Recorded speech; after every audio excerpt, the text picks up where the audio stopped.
Introduction to Non-Destructive Testing, ASNT TC1A, Module 19. So we've talked all about this non-destructive testing. Now we're going to talk a little bit about, here in the United States and other places, the document that kind of lays out how we're going to qualify people. You might have heard the terms level 1, level 2, level 3. Well, this is the document that is going to lay that out for us. This is ASNT TC1A. It's the Personal Qualification and Certification in Non-Destructive Testing document. It covers all aspects of qualification and certification of NDT personnel. It specifies an employer-based certification scheme for level 1, level 2. It's used in the United States and in a lot of places worldwide. So the scope of this, it establishes a general framework for non-destructive testing, once again for qualification of personnel and procedures. It's the guidelines for qualification and certification. It provides recommended educational experience and training requirements. Notice keyword there, recommended. Is this ironclad? No, but it's recommended. It's a good idea. It's setting you up for success. It's intended to be a strict specification. It's not like a welding code where your feet are held to the fire. It's a great idea to follow. It's guidelines. It's not a you shall, but it's a good idea. It's setting you up for success. It's a should, not a shall. Developed by ASNT TC1A or ASNT to aid employers, and it can be modified by the employer. Okay, in the last slide I mentioned 3 words. Should and not shall, and I guess I didn't throw in there may, but let's cover that while we're here. These words we're going to run across if you're ever in the welding and the welding codes and non-destructive examination. Shall. It means you shall do this. There is no option. You shall do this. If it says you're going to stand on your head and drink a Diet Coke while performing some type of welding,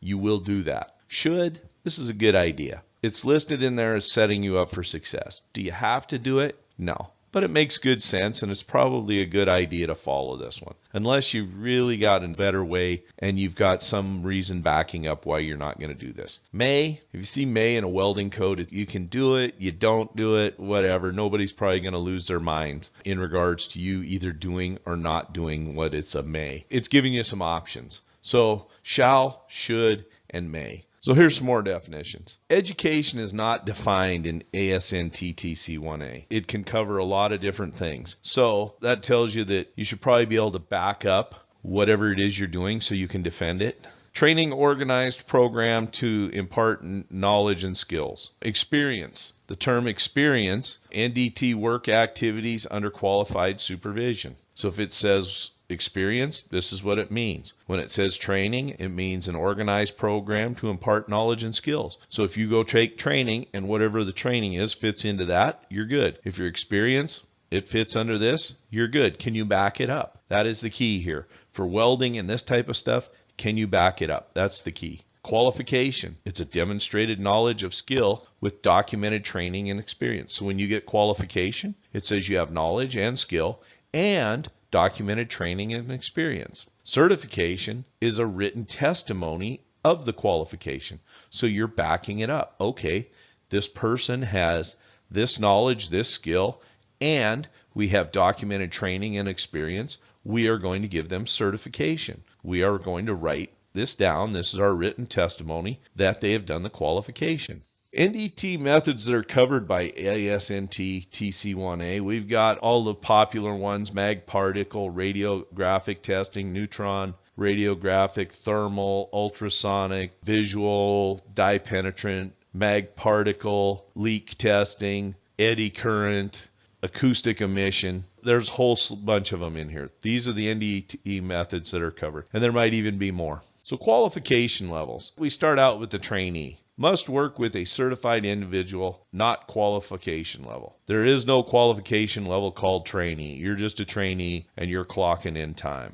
NDT level 1, qualified to perform specific functions under the direction of a level 2 or a level 3. So when you get to be a level 1, and when you go from trainee to level 1, you are qualified to perform specific functions under the direction of a level 2 or a level 1. So you moved out of trainee and now you're a level 1. Then we go to level 2. Level 2 is qualified to set up, calibrate, interpret, evaluate, apply standards, organize and report, and mentor other personnel. So these are the main levels. Even though trainee isn't a qualification level, these are 2 levels and then a non-level, I guess. But you'll hear these terms thrown out a lot. And this is what these terms mean. And then we get to the level 3. This is the guru. This is the person with the knowledge. An NDE level 3 is qualified to develop procedures, establish techniques and acceptance criteria, interpret standards and procedures, designate techniques and procedures, manage NDT operations, instruct and examine other personnel,